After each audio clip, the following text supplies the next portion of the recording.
Our topic today is one that many people around the world do not know. And that is that Jesus does not condemn you for sin.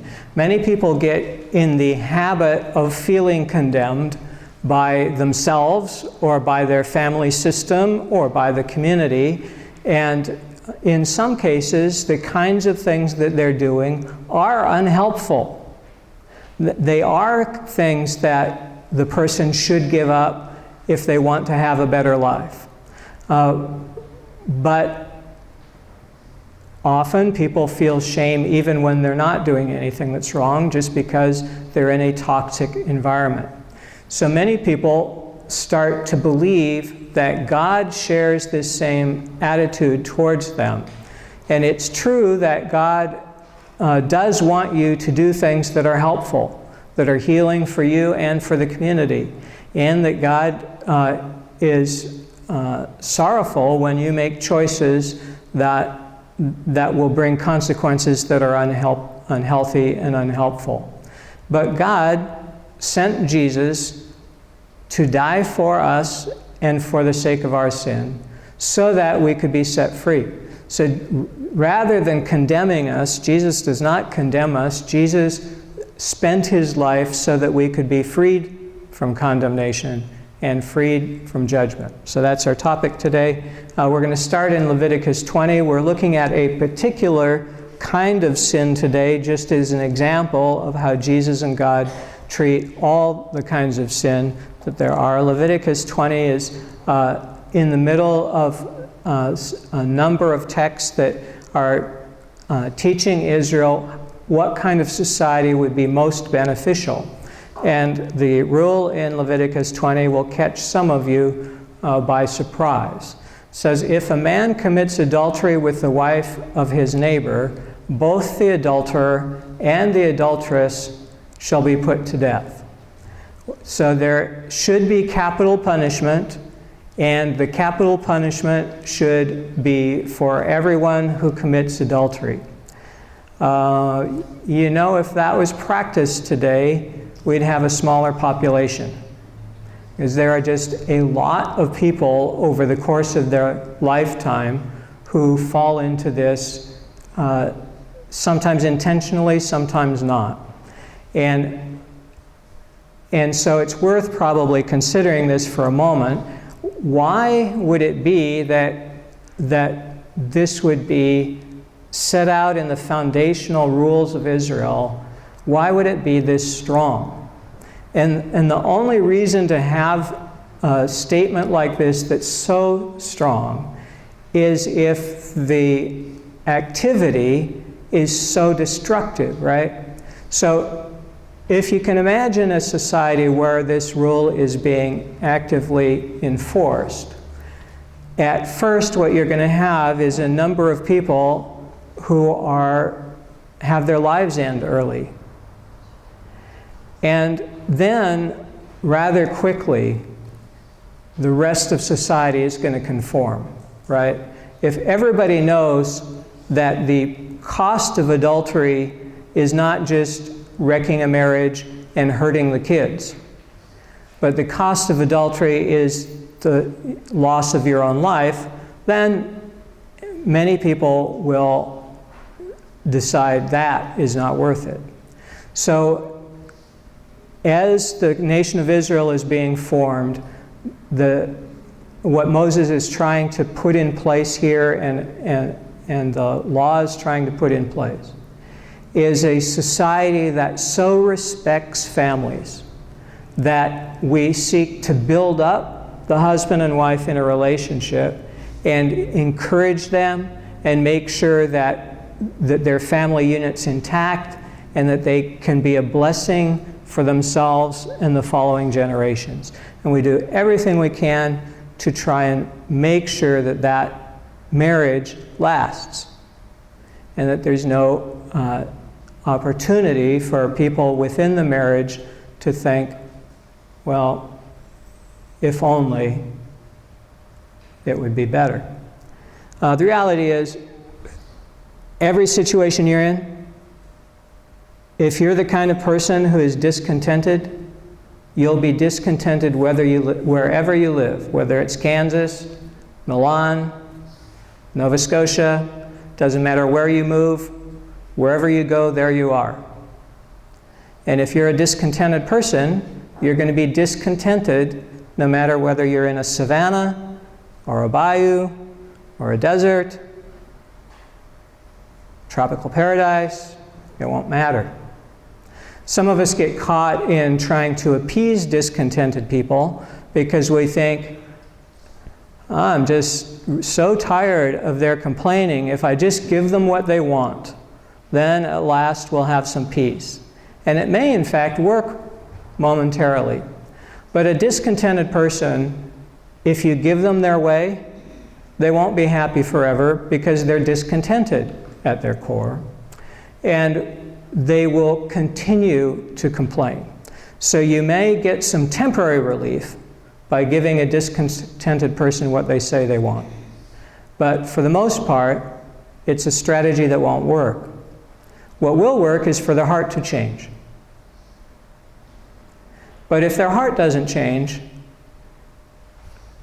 it's really not useful to give a discontented person what they want, because that's really not what they want.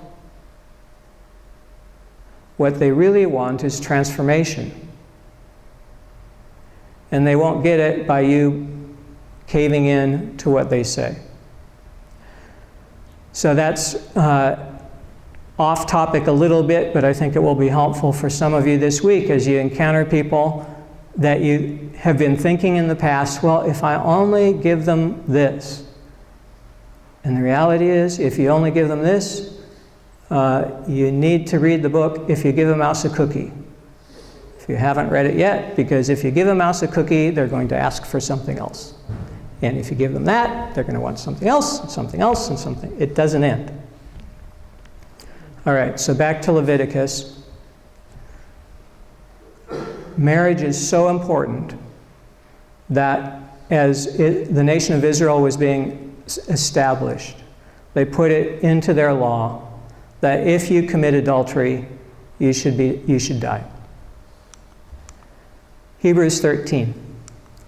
Let marriage be held in honor by all. So this is a New Testament reflection on the topic of marriage. Let marriage be held in honor by all, and let the marriage bed be kept undefiled, for God will judge fornicators and adulterers. So at the end of time, people who have worked against marriage will be judged for that activity. Now we get a test case in John 8. So John 8 is what kind of provokes our conversation today, but we needed to take a look at the background, the context for it. The scribes and the Pharisees brought a woman who had been caught in adultery to Jesus. They were trying to trap him, and so they brought this woman, said, "Teacher, this woman was caught in the very act of committing adultery. Now in the law of Moses commanded us to stone such women. What do you say?" All of you who have good short-term memory can recognize there's something missing in this, right? What's missing? The guy. Where is the guy? It's not that Leviticus didn't say you should kill the woman. Leviticus said you should kill both of them so that that sin won't be spreading. There's a number of ways to look at this, and we don't know is the answer. So you can adopt an attitude like, well, that's just typical patriarchy. It's my guess that the second half of the trap is that they had the guy too, and that would be the second half of the trap, but that never got sprung because Jesus didn't go the direction they thought Jesus was going to go. But I don't know that for sure any more than people who make other guesses know for sure either. What we do know is what's in the text. Jesus, what do you say? We've got a woman who's committed adultery. The text says we should stone her, we should kill her. What do you say? And Jesus, here's the background. They said this to test him so they might have some charge to bring against him. So they're pretty sure that no matter what he answers, he's going to answer in a way that they'll be able to use it against him. So Jesus bent down with his finger on the ground. So the first thing that Jesus does is he breaks eye contact with these accusers and starts doodling or writing. What does that do? Well, one of the things it does is it leaves all the angry accusers a chance to just sit there and experience the feeling about what they're doing. They don't care for Jesus. They don't care for justice. They don't care for this woman. They're just trying to get Jesus in trouble, and they're using this woman as a trap. So there's really not a lot of compassion in any of the thing that they're doing. Jesus breaks eye contact, starts writing on the ground.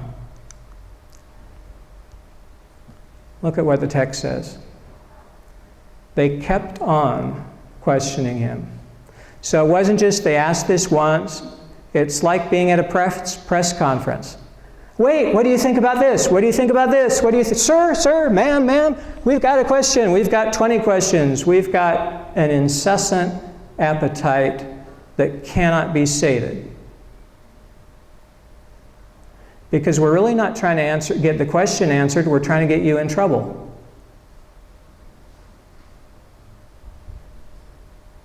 They don't care about the answer. When they kept on questioning him, Jesus gave his answer. All right, let anyone among you who's without sin be the first to throw a stone.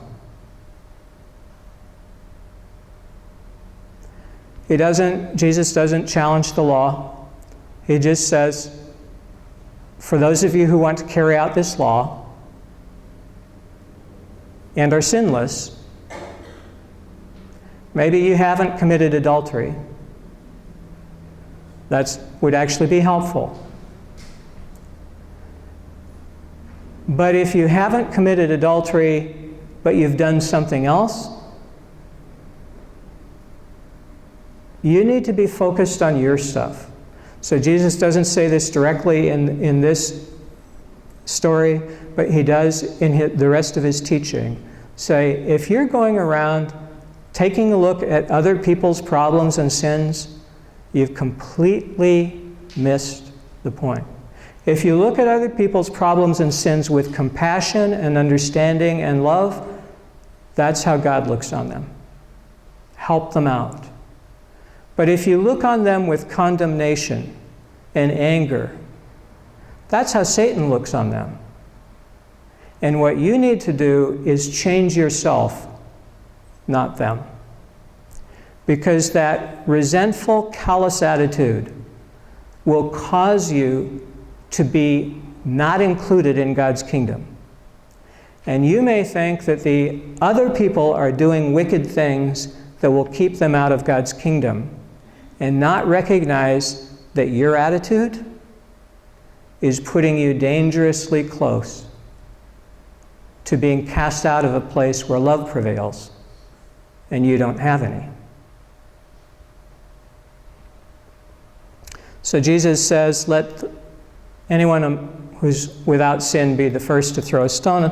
And then he bends down and starts writing on the ground. So he breaks eye contact again, so he doesn't have to stare into their defiant eyes. He gives them a chance to think about it. And one by one, they start to leave, starting with the oldest, who realize, yeah, I've got things in my life also that need forgiveness and mercy and compassion. When they heard it, they went away one by one, beginning with the elders, and Jesus was left alone with the woman standing before him. So he turned to her and said, "Woman, where are they? Has no one condemned you?" Her response is, "No one, sir." So she was caught in adultery. She knows and she's now been dragged before Jesus as a pawn to get him in trouble, but the consequence for her is death by stoning. And during all this time, we don't know what her emotional state is. But she has watched her accusers leave, one after another, until there's no one there but Jesus. No one is left, she says, and Jesus says, neither do I condemn you. There are a number of people today who probably need to hear Jesus say this to them. They've been imagining that Jesus and God come to them like their parents, or people in their family, or people at their school, or bullies of various kinds in any age. But Jesus died on the cross so that we could be forgiven. He did not die on the cross to condemn us. He died on the cross to free us from our sin and its consequences. Neither do I condemn you, Jesus said. Go your way, and from now on, do not sin again.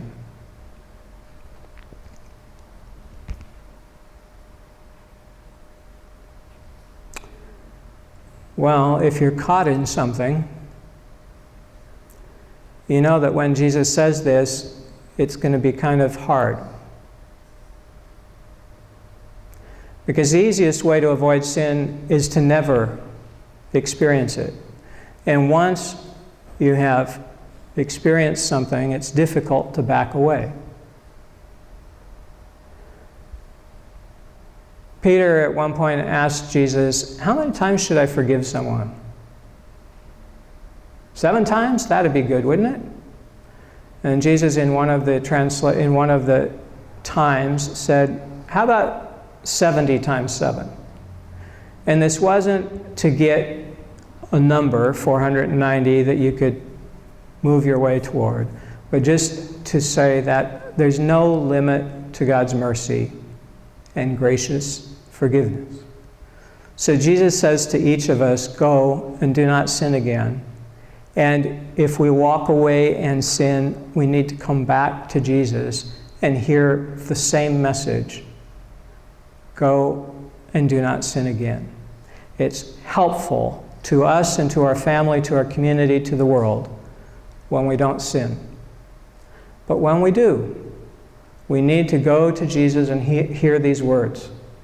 Whether it's once in a lifetime that you have to go, or every day, or every hour, it's important to hear from Jesus the mercy that he has for you and the good plan that God has for you and the Spirit that will enable you to do it. Go your way, Jesus says, and from now on do not sin again. So theoretical background of what we just saw in story form is John 3:17. God did not send the Son into the world to condemn the world, but in order that the world might be saved through him. Jesus came so that we could be saved, not condemned. So if you're looking at someone condemning them, that's not the Spirit of Jesus. Romans 10:9, I asked you to memorize this last Sunday, and then I forgot in the newsletter to remind you, so I'm guessing that almost everybody walked away and promptly forgot. Anyone want to challenge that assumption and say, oh no, I remembered? Okay, there's a good percentage of you who actually remembered. Thank you. It is going to be in the newsletter this week so that we can remind you. For those of you who memorized it, you know that it starts out, if you confess with your lips that Jesus is Lord. So to give us practice, because we do want to memorize this so we have something that we can say to people who ask us about salvation, let's read it out loud. Romans 10:9. Ready? If you confess with your lips that Jesus is Lord and believe with your heart that God raised him from the dead, you will be saved. So someone says, I don't know if I'm saved or not. You can say, oh, well, I know a way you can tell. It's in Romans 10:9. If you confess with your lips that Jesus is Lord, and they say, oh, yeah, I don't do that. Say, oh, well, yeah, that's something you need to think about.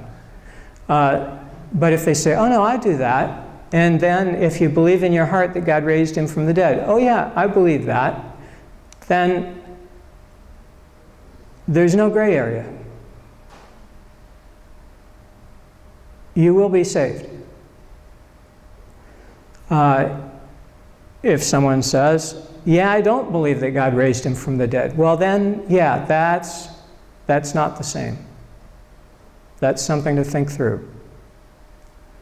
But if you confess with your lips that Jesus is Lord and believe in your heart that God raised him from the dead, you will be saved. Once we memorize this verse, I'm going to give you another. Because there are a small number, but say 5 to 10 verses, that if you just have them memorized, it'll be really helpful when you're out on the street and someone asks you about Jesus. And maybe you won't use any of them, but to just have them available so that when someone asks, you can give them reassurance direct from the Bible. Why don't you stand?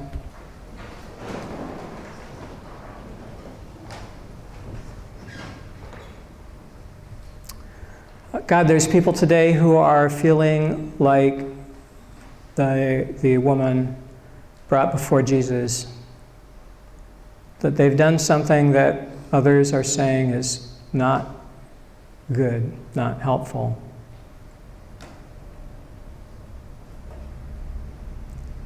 So we just hold before you this whole world, God, where there are so many ways that we are doing things that are not helpful to ourselves or our neighbors or your world. And sometimes we're sorry and sometimes we're not. In some cases, people aren't even aware that what they're doing is unhelpful. We ask God for more light, that you would help us to see with clarity the things we need to walk away from, the people we need to walk away from, the habits we need to walk away from, the activities we need to walk away from, and some of us need to run away.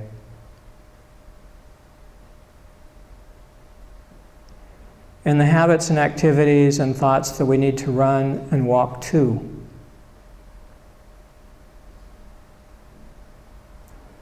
Some of us have been bitterly complaining this week, God, when what you call us to do is to rejoice.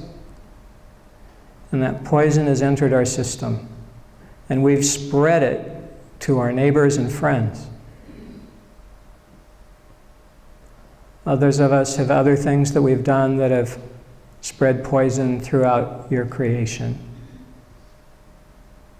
And we are so sorry for our hand in tearing down the beautiful creation that you gave to us.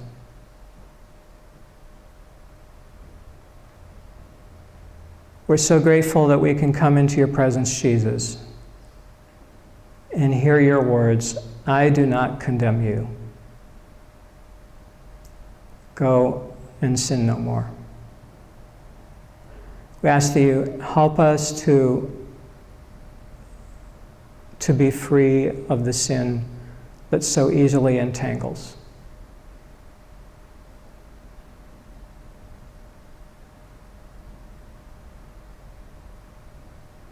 And we're so grateful for your mercy that you allow people to walk away from addictions and habits and patterns that they have been ensnared by for decades. But the trap is broken, and they are free. We are so grateful. Thank you for your mercy for us and for the world. And help us to keep changing our minds, changing our attitudes so that they're in line with you, Jesus. so that we look at people with compassion and not condemnation. We thank and we praise you. Amen. If you're ready for a change, it's helpful to ask Jesus to be your Lord, to ask for the Holy Spirit to fill you, to read your Bible every day. It has information you can't find anywhere else. Find a church where you can grow in faith and do what Jesus tells you to do.